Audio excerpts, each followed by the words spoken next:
Hi everyone, this is Kathy Lee. And I'm Hoda. And we're reporting from Congo. Yay. It feels like that. We were talking the other day. We feel like we have our own little talk show, and we're drinking.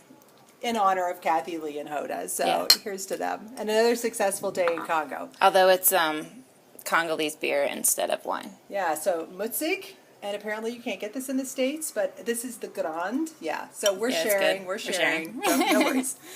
And this is only our first one. We're not like...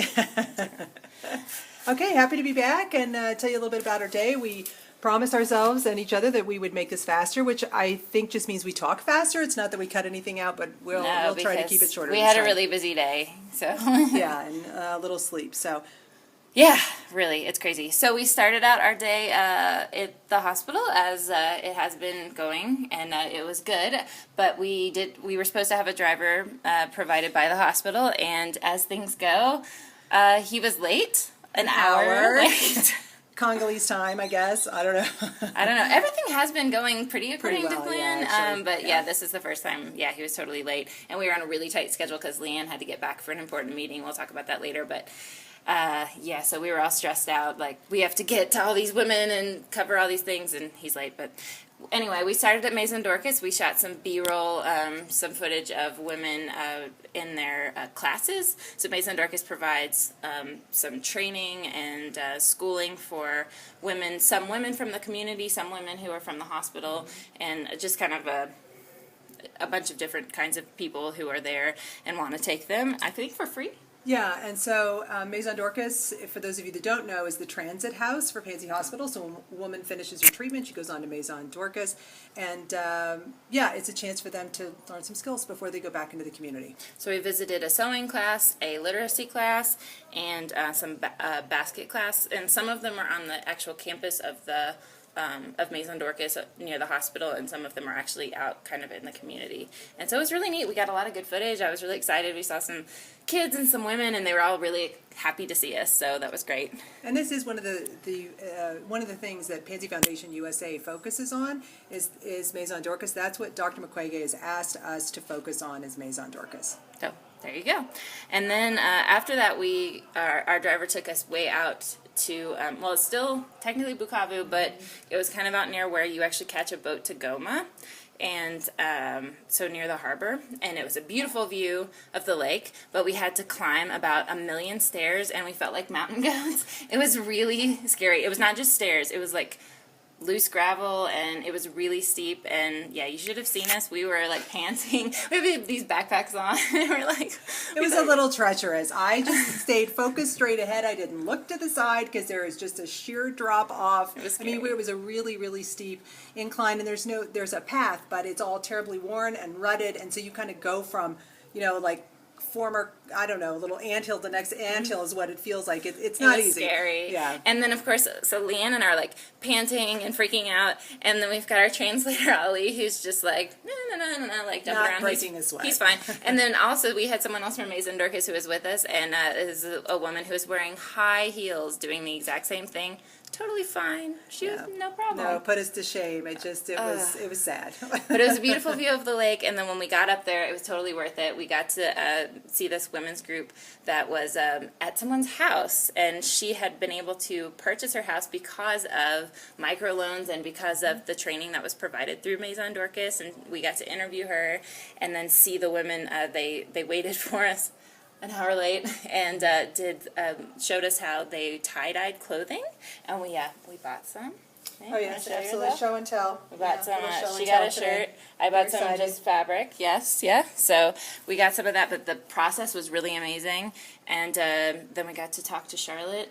Yeah, which was fantastic. So our first success story, and she is amazing. She is truly a success story. A woman who came to Panzi because of sexual violence and was treated at the hospital, went to Maison Dorcas, learned skills, etc., and now is providing for her 3 children, has grandchildren, owns her own home, and now has this women's group that's meeting there and making the tie-dye, and it's a way for them to support themselves. So she was just fantastic. I mean, we absolutely could not have scripted it any better in terms of, it just was really wonderful and terrific to hear, and for once, a positive story coming out of Congo instead of something so negative. It was great. And then we had to climb back down that same hill. because we had to hurry back, and Leanne had that meeting that at Maison Dorcas, so we had to like book it back, and you should really ride in these cars on these roads. They're so bumpy and just insane, but we made it back just in the nick of time for the meeting, just as Dr. Mukwege was pulling up into Maison Dorcas, and I got to shake his hand again. So that was one of the highlights of my day, as well as the interview with him. But I wasn't a part of the meeting. I was trying to get Wi-Fi and upload our last video blog and do my statistics homework. But Leanne went to the meeting, so I don't know if you want to say a little bit about that. I'll just say a little bit about that. There was a very important meeting today, 2-hour meeting.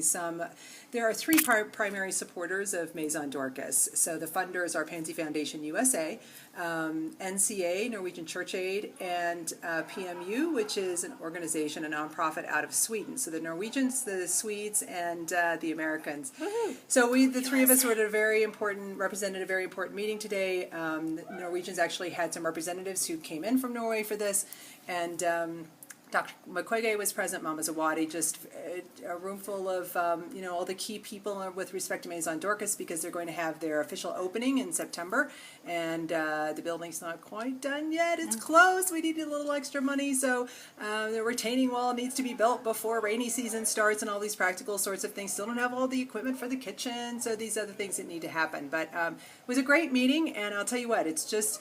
Panzi Foundation USA has only been around for 4 years, and it's fabulous that we've got a seat at the table, frankly.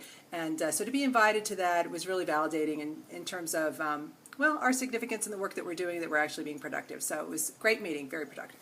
And then after the meeting, we had our first real Congolese taxi cab experience, where we piled in a small, like, Corolla kind of car with... how many of us? There were 4 in the back and 1 in the front, and that was tight. And then I told you the streets were bumpy, so that was fun. Yeah. And then Leanne wanted to point out that we actually paid for once the Congolese fair legitimate taxi price and not the Mazungu white people rip you off price for the taxi cab. There's about an $8 difference. So. Yeah. So there you go. So that was true. So that was our day. We're about to head out to another meeting and some more work to do and some more Wi-Fi to track down.